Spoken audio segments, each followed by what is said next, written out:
It's 4 o'clock in Radio Cairo. This is World of Info. We are coming live from Studio 3. My name is Dr. Amr Mabrouk. Dua Muhammad is at the control. And we are with you here until 5 p.m. So, we are here in Radio Cairo in the World of Info, and today we have a very special guest. Is Her Excellency Ambassador Bولي Ioannou, the Ambassador of Cyprus in Cairo, and she in her very tight schedule was kind enough to come in our program, and this is her second time in Radio Cairo, and we are very grateful for that. Ms. Bولي Ioannou is having a degree in psychology and a master's degree in social policy. And she have her successful career started in New York, in the permanent mission of Cyprus in New York, then in Vienna, then in Cyprus peace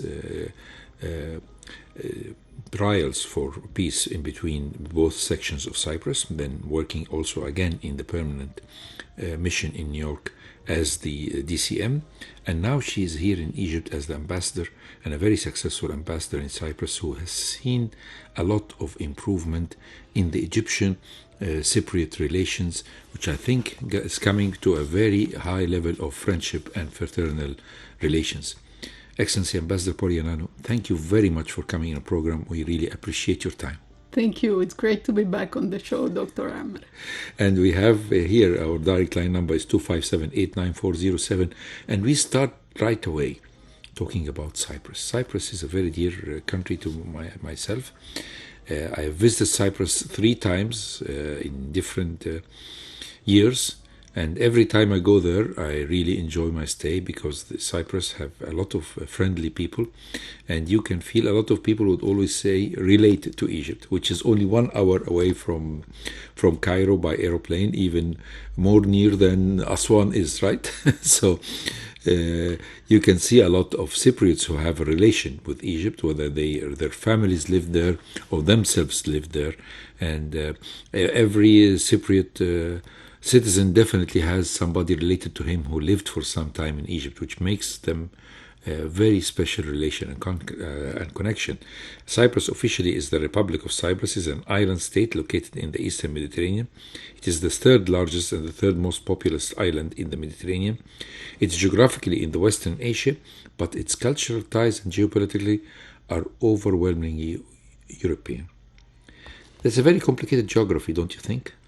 It's too complicated. So how did geography affect Cyprus? I know that the first thing you're going to do is saying this. It's complicated. You know, like what we write on Facebook, relationship. It's complicated.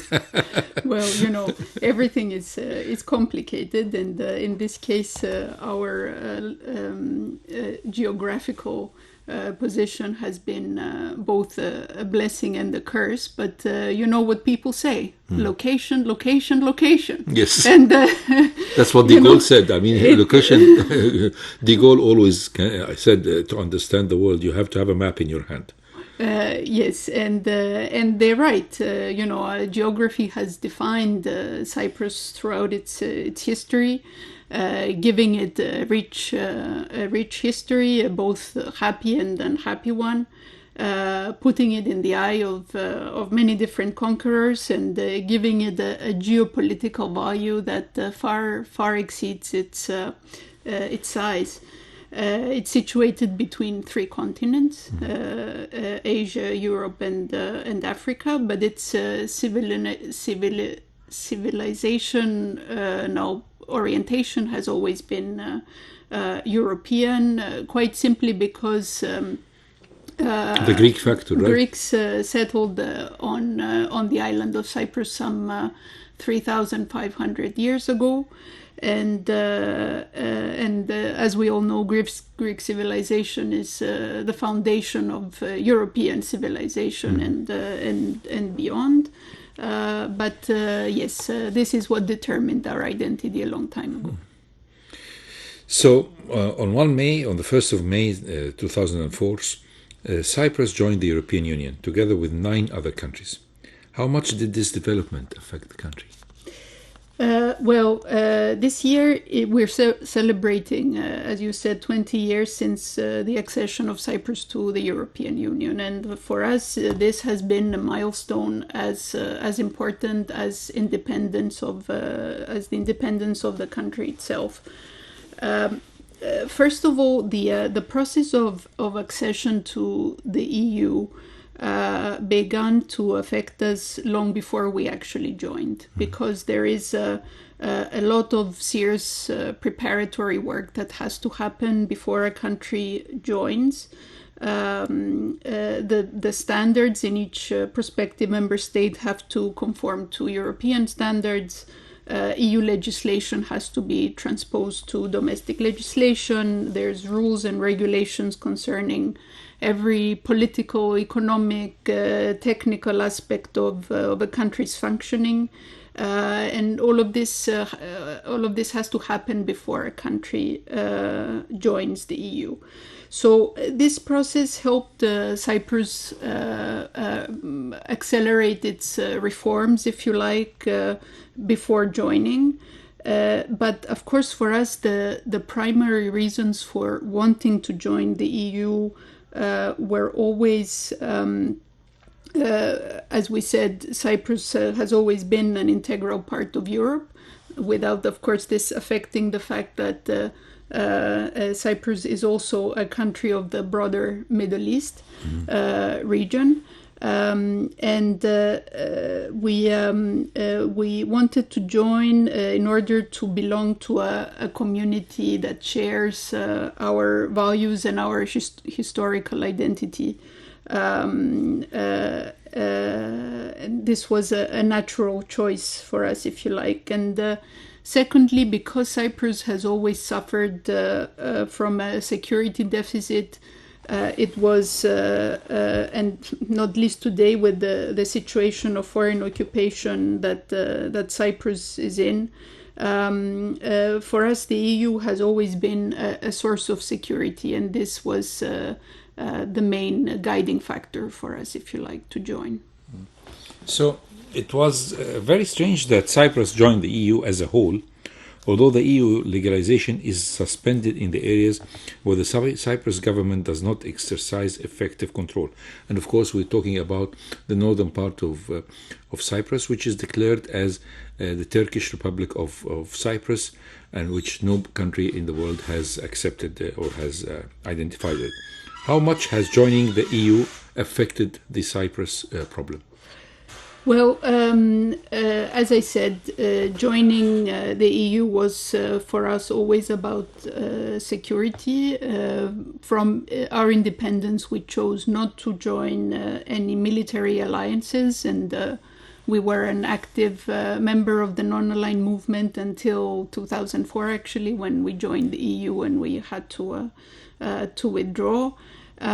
We had always hoped that with Cyprus joining the European Union and Turkey becoming a candidate country, that we would create the organic conditions for peace in much the same way that the UK and Ireland, being part of the EU, created the conditions for arriving at the Good Friday Agreement. This has unfortunately not happened because sadly the strategic objectives of Turkey in the Eastern Mediterranean remain unchanged for the past 500 years, and they have prevailed over the notion of peaceful coexistence in conditions of sovereign equality and of respecting one another on an equal footing. So Cyprus continues to be de facto divided, and its population artificially and forcefully segregated. A third of the island's territory continues to be occupied. A third of its population continues to be displaced.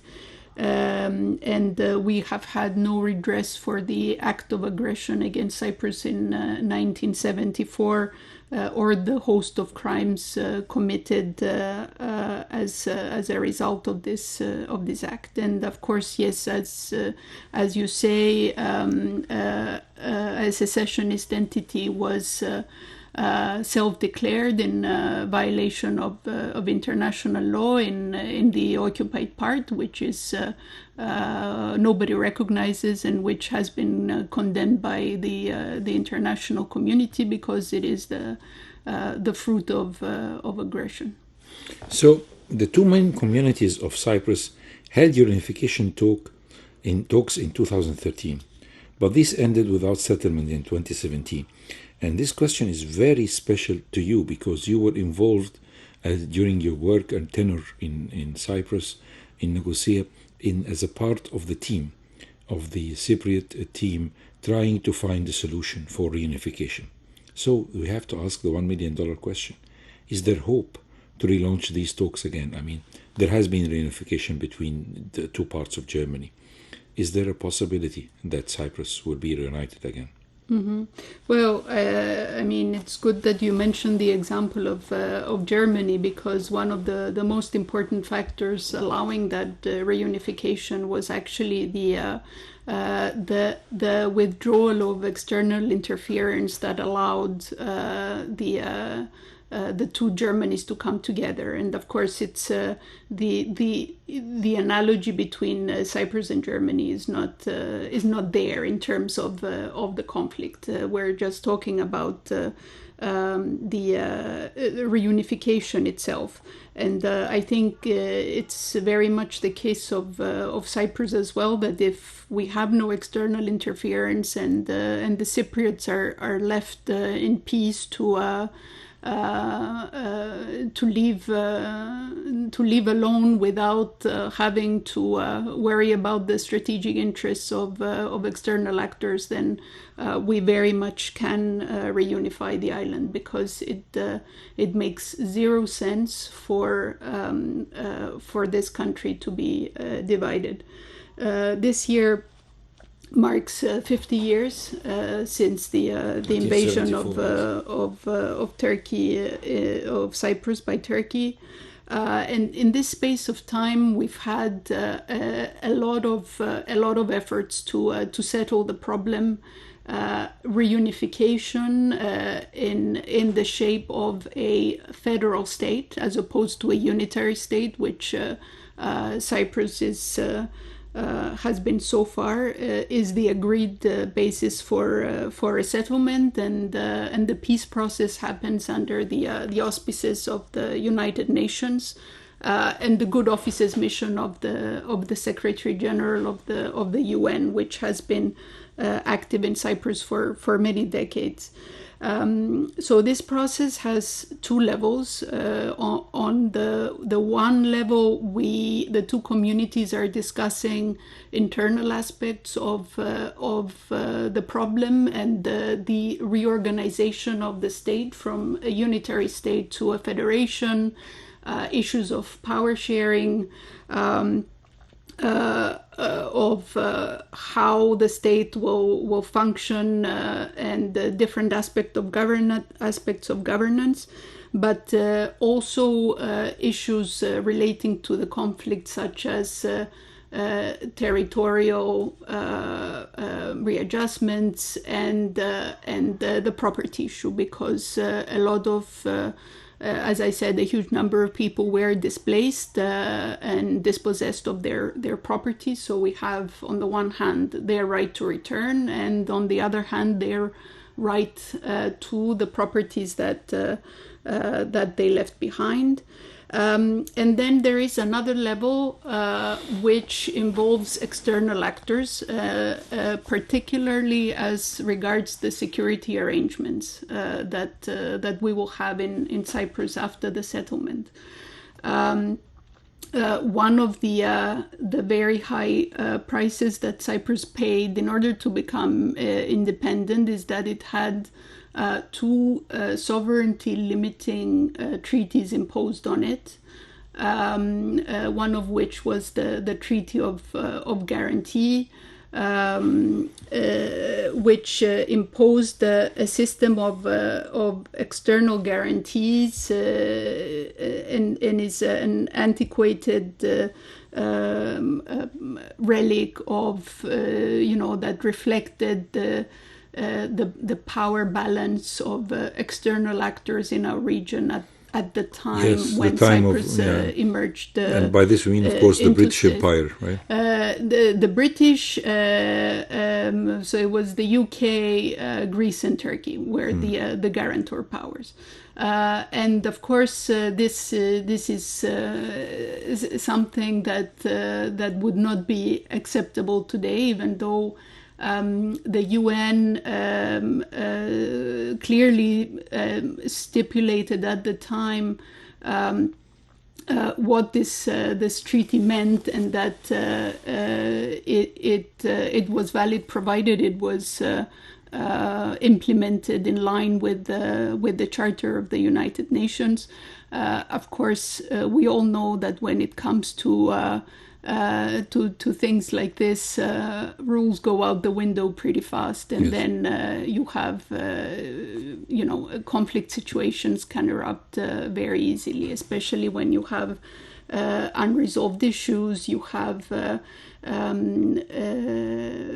lot of the remnants of colonialism, especially the divide and rule doctrine, and the effect this has on society, and the lack of sufficient nation building, the lack of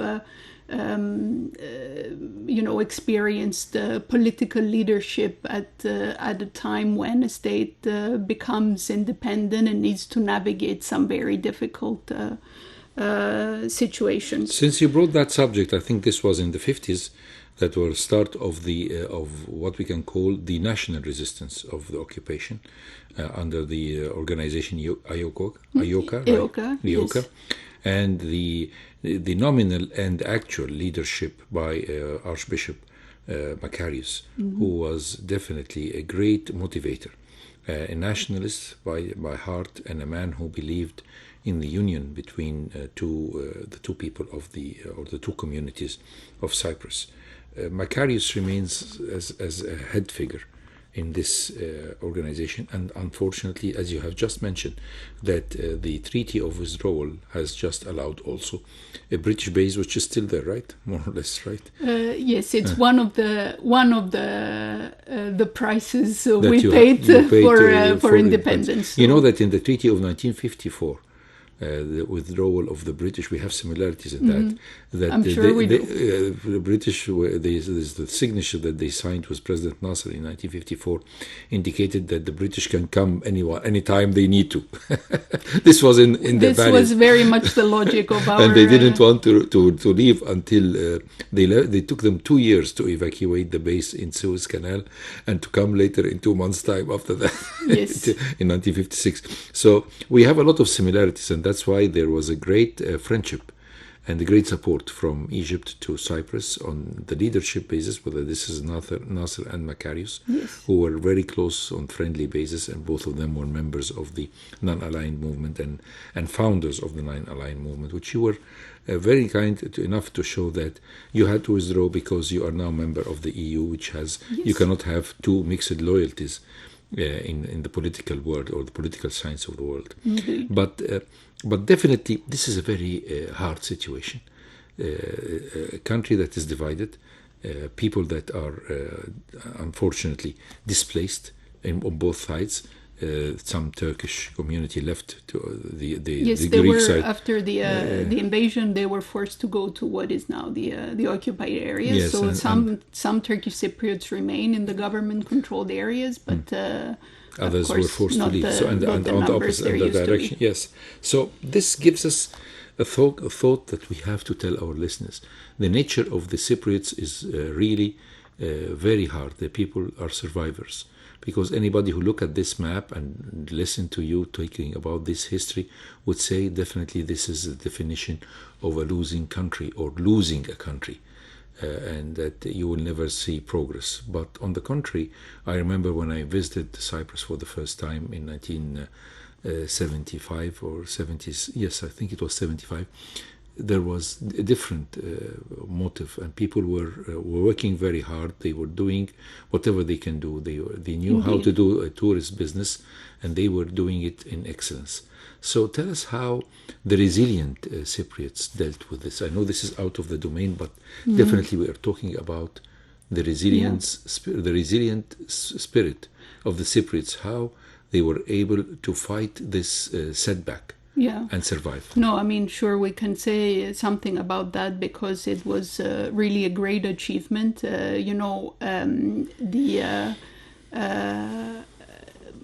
After the invasion, the area that was occupied accounted for 70 or 80% of our national income.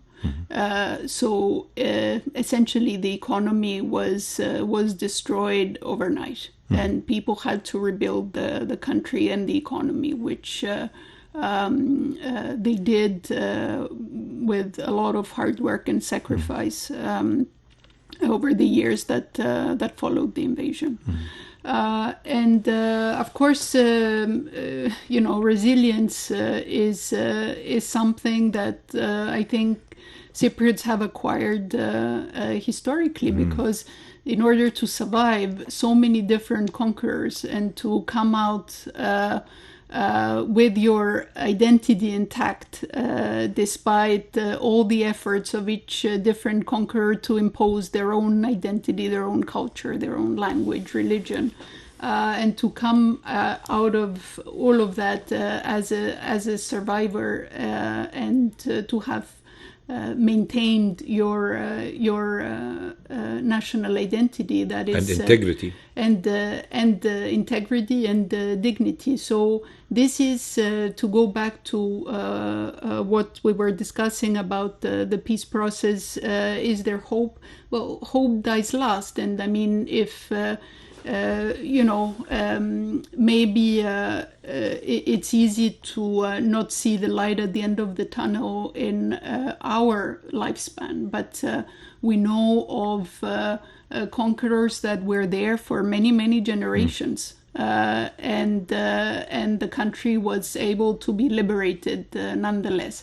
So this teaches us a lesson that it's very well possible for us to survive this, to live through this as well, even if the situation right now is not very hopeful, and because we did not conclude the question on the last round of reunification talks. I just wanted to say that in that round, which I was fortunate enough to be a part of and to experience firsthand, we got further than any other time before in a lot of the settlement modalities, if you like. But when it came to getting to the second layer that I described before, the external dimension with the discussion on the security arrangements to be applied after reunification, that's where we got stuck, because it was not, I mean, Turkey was not ready to accept that Cyprus would, finally exist and operate as an autonomous player, and be completely sovereign. Their logic is that a country that is inconveniently for them situated so close to Turkey should either be eliminated or at least neutralized. And if they cannot eliminate it, they need to control it in order to control the entire Eastern Mediterranean. So this is very much still the mentality that we're grappling with. This is the gist of the Cyprus problem, and this is why it remains unresolved to this day. Well, definitely, this is really a very tricky situation and very difficult situation. We hope that in our lifetime, as you have just said, we can find a solution for that, because there is nothing better than having a united Cyprus. I remember once I met one of the business people who was forced to leave Famagusta and leave behind his hotel and establish business and start on scratch. And I saw him in 1999. He was having a huge restaurant and a huge hotel and a huge resort that has really showed the type of resilience with somebody who left his home even without his personal belongings. So please stay tuned with us, because we are having Her Excellency Ambassador Bولي Ioannou, the Ambassador of Cyprus in Cairo, more to talk about Cyprus and the very special Egyptian-Cypriot relations. Stay tuned with us. So, still listening to the World of Info and coming live from Studio 3. My name is Dr. Amr Mabrouk. Dua Muhammad is at the control, and we are having our distinguished guest today, Her Excellency Ambassador Bولي Ioannou, the Ambassador of Cyprus in Cairo. And still we're talking about Cyprus, how special it is, this country, because Cyprus has been thought always as a bridge between the East and the West. As you have just mentioned, although it is situated in the eastern part of the Mediterranean, yet it has strong ties with Europe, even though the official relation as a member of the EU has just started in 2004. It has played a vital role during the civil war in Lebanon for humanitarian causes, and now during the war in Gaza. Tell us about these efforts, because this gives us an idea of how vital and how strategic the position of Cyprus geographically can help to solve problems, not to create ones. Well, first of all, since you mentioned Lebanon, let me start with that and say that in Cyprus we consider Lebanon to be a sister country at the government and at the popular level. During its long civil war, many people from Lebanon found refuge in Cyprus, and that is one of the experiences that bind Cypriots and Lebanese together. Sometimes the airport was closed for months, and the only way was through the Beirut port to go by boat, yes, or even speedboats to Larnaca. Indeed. More recently, and I'm thinking more about the 2006 war, Cyprus established itself as a hub for evacuating third country nationals from Lebanon. A role I very much hope we will not have to play again, because yes, Lebanon has been through a lot and doesn't need any more conflict and any more pain. In terms of the ongoing tragedy in Gaza, what Cyprus tried to do is to complement the humanitarian assistance going into the Gaza Strip through a maritime corridor, and which complements deliveries via land crossings. Everybody has always known that land crossings are the best way to get assistance, continuous stream Gaza. assistance. Yes. Exactly, and the quantities needed, of course. So.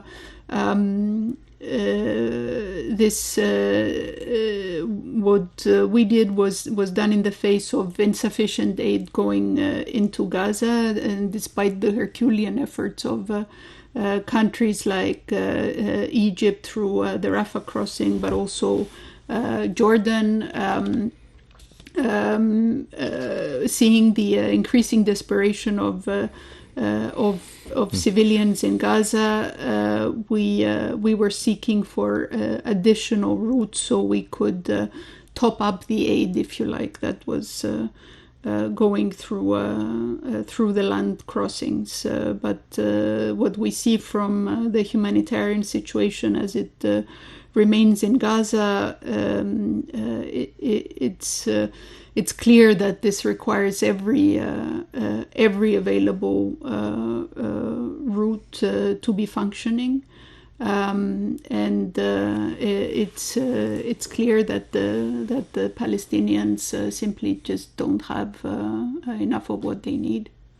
Mm-hmm. It's a very hard situation that is getting complicated every day. Every day we see a ray of hope coming by saying that there will be a sort of stoppage of fight or fire arrest or whatever they call it. And every day we carries us back to another depression. So it's a cycle. Like the ancient Egyptians used to say that light will always come again after darkness. And the sun comes every day with a hope that there will be stoppage of fire. And we hope that there will be a ceasefire today before tomorrow. Mm. And we really appreciate the role that Cyprus is playing, trying to supply support the naval supply route, which is, of course, as you have kindly directed us, saying that this is always a secondary route, because we need the route on Rafah to stay and to work without any hindering of it. When we talk about Cyprus, we have to say that Cyprus, luckily enough, has recently had a nice surprise, which is it has a share in the gas wealth in the Mediterranean. Tell us about these projects, because I believe this is bringing a lot of hope for all the Cypriots, and perhaps this will bring the other community back to the negotiation table, knowing that you are the rich part of the family, right? Well, I'm not sure money or gas or oil helps a lot in this situation. I can name quite a few countries for which oil has been wealth has been a curse. Cyprus has not been in this game for long. Egypt was one of the first countries in the world actually to take the lead in the various stages of the petroleum industry, and for us this is a new field. And I'm happy to say that energy is one of the most important fields of cooperation between Egypt and Cyprus today.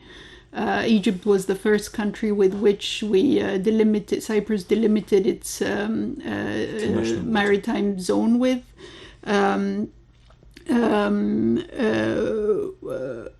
at the core of our cooperation lies the common objective of establishing our region as a hub that contributes to not only energy security but security and stability more broadly in the Eastern Mediterranean.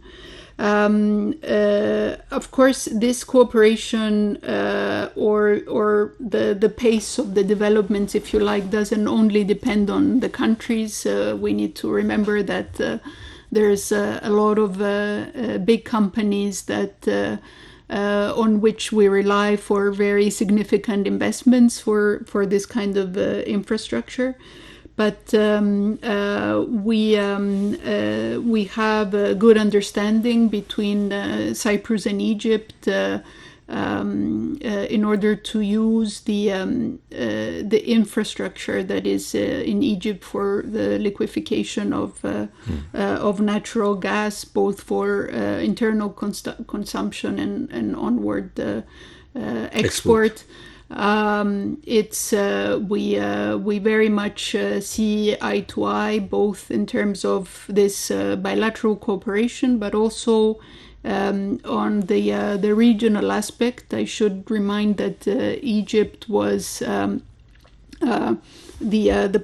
pioneer behind establishing the EMGF, the East Mediterranean Gas Forum, which includes a number of countries in the region, and was established to in fact to unlock the potential of regional cooperation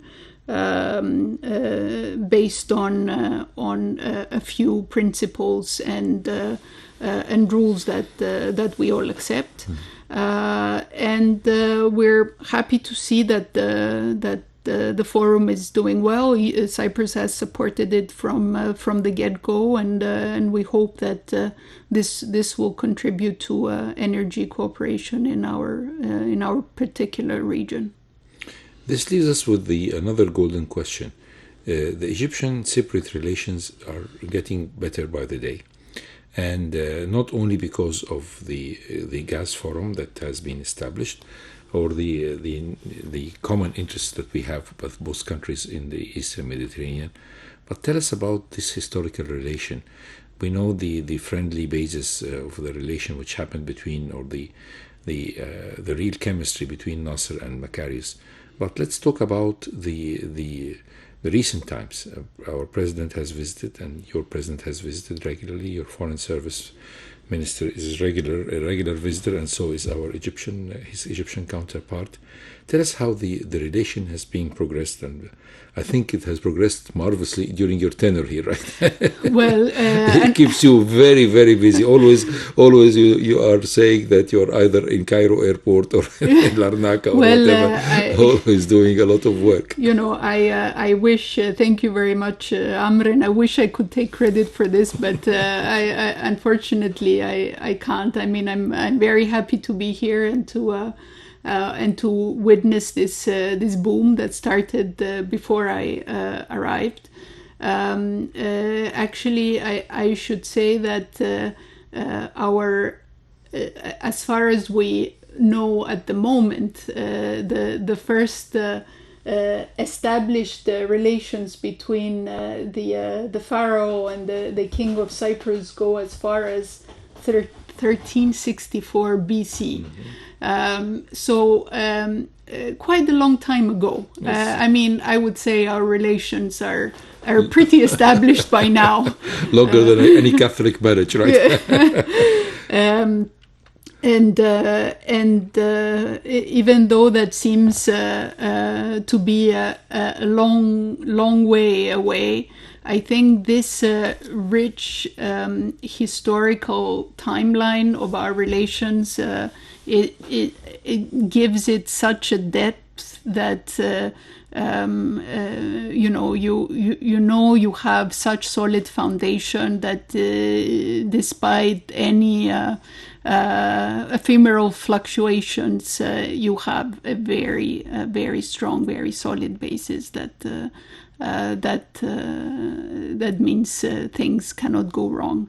I'm very happy to see how relations have progressed. My personal philosophy is that they can never be good enough, so we always need to try harder. There's always more things to do, and always more sectors to improve relations in. I myself think that the sector of economic relations, for example, is something that can be improved given our proximity, and I'm happy that we recently had a successful Egypt-European Union investment conference to that effect. But I think there's a lot of things that bind us together, with the most important glue being the fact that we have similar objectives in our region. We both want security and stability in this region. We both want to work with each other and with everyone else on the basis of mutual respect and respect for international law. We have also common strategic interests that, in a sense, naturally safeguard how close we are, and the fact that we see eye to eye on so many things. Mm-hmm. And I'm very hopeful for the future and the trajectory of this relationship. But as I said, we should never be complacent. There's always something more and something new to achieve. So we have the cooperation in the field of gas. We have the historical, not just the relation between leadership, but I know for sure, like what is common knowledge in Greece, that almost 70 or 80% of the population of Greece, the current population, has definitely a relative, a close relative who has been living in Egypt, whether this is a father, an uncle, or a grandfather. So how is it also with this Egyptian Cypriot? I think a lot of Cypriots did live in Egypt for quite a time. I mean, I myself have encountered some of them in my visits, so always have very golden memories of their stay in Alexandria, in Cairo, and they were working also in touristic jobs, whether these are in restaurants or shops or groceries or whatever. Tell us about the activity of the Cypriots in historical Egypt in the 40s, in the early 20th century. There were a lot of Cypriots living in Egypt, right? Indeed. It's a bit hard to put a finger on the exact number. What I can say is that sadly what remains of this community is a very small number. So it's sometimes a bit difficult to reconstruct all the memories because you don't have the institutional memory of people who've lived in Egypt for generations and who can relay this history. We know that Cypriots were very active not only in the business sector but also in government jobs. For example, people have told me that there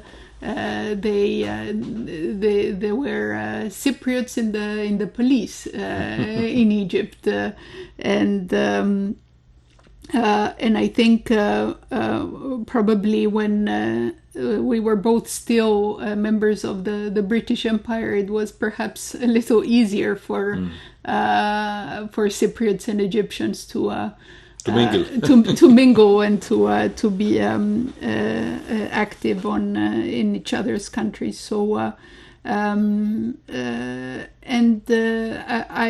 also see from the community that's left behind how well integrated they are.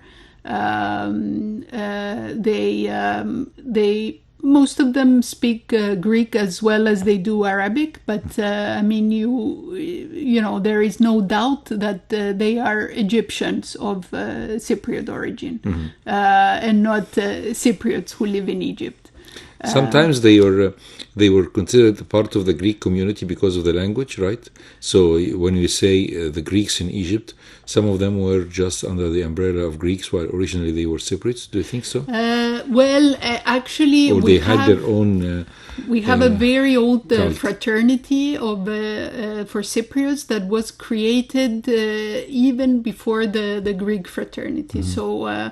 I know there was, obviously there is, you also belong to the broader Greek-speaking community, but we also had very specific structures for the Cypriots who were because living in of Egypt. course, that in Alexandria, and this is one of the books that I presented in this program, my own Alexandria.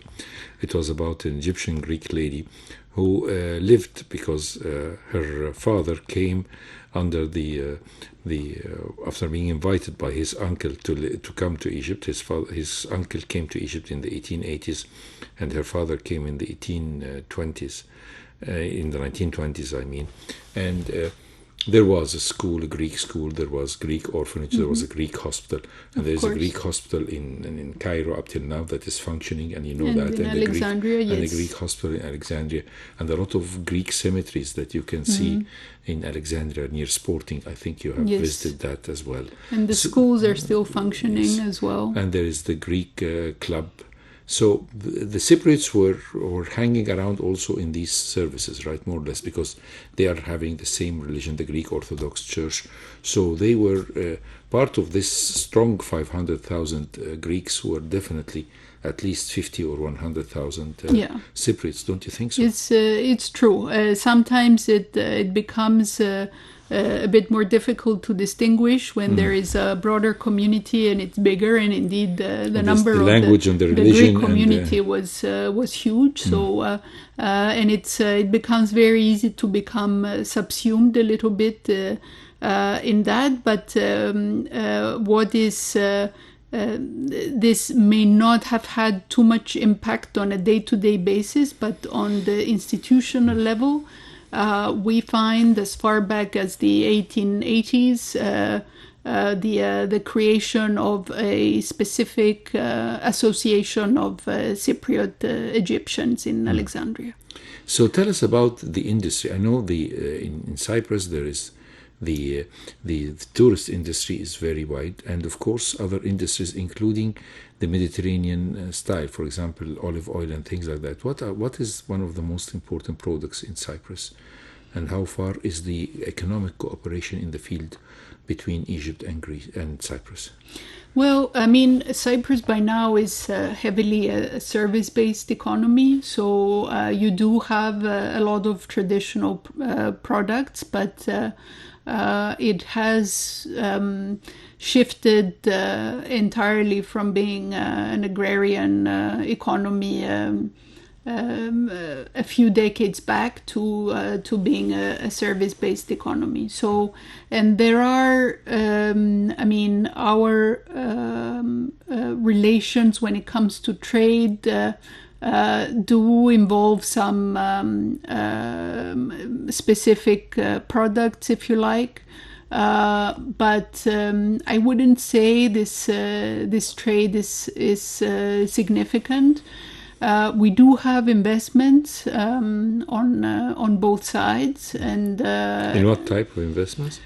Well, we have, I mean, probably the most famous Egyptian investment in Cyprus is Naguib Sawiris with the this Ioannou Marina, which is a huge construction. And we do have businesses that have shown interest in coming into the Egyptian market. It's a huge market, so you know, there might be a little bit of bureaucracy, and this is you know, we know that this is a pharaonic tradition, so it goes back a long way. But I always urge business people from Cyprus to stay the course, because getting established in a market as big as the Egyptian one is worth it. Definitely, because and definitely with the support of our president to himself in person of investment in Egypt, definitely all these obstacles that comes from bureaucracy can be easily overtaken under his auspice and under your connection and communication between both governments with the type of very fraternal relations that we are having. So I think these problems, if not solved on the ground base, they can be solved on the top level much smoothly and easily. Well, we can talk for hours about Egyptian-Cypriot relations. Indeed. We can talk about our fraternal relation, of how much we are enjoying this hospitality that we see whenever we come to Cyprus. And I think the Cypriots, whenever they come to Egypt, whether for touristic interests or for business, they definitely find a second home in Egypt, right? Indeed, that is very much the case, and we are very much alike. And this is why I think whenever Cypriots come here or Egyptians go to Cyprus, they always get confused for locals. Yes. As am I very often. Yes, I'm very proud to say. Yes, everybody would say, oh, she's our cousin from Alexandria, right? Yes. Well, thank you very much, Your Excellency, Ambassador Poli Ioannou, the ambassador of the energetic and distinguished ambassador of Cyprus in Cairo. Thank you for all your great job for improving the relations between both of our countries for the best and the common interest of both of them. It was a really great pleasure to have you in this afternoon, and I hope that you promise to come again in our program. Thank you very much, Dr. Arm, and I'm already very much looking forward to the next time I'm here. Yes. So, ladies and gentlemen, we come to the end of this program of today in Radio Cairo, World of Info. My name is Dr. Amr Mabrouk. Dua Muhammad was at the control. Stay tuned to Radio Cairo, and we're coming live, and hopefully next week we'll see you the same time, same station. Stay tuned to Radio Cairo.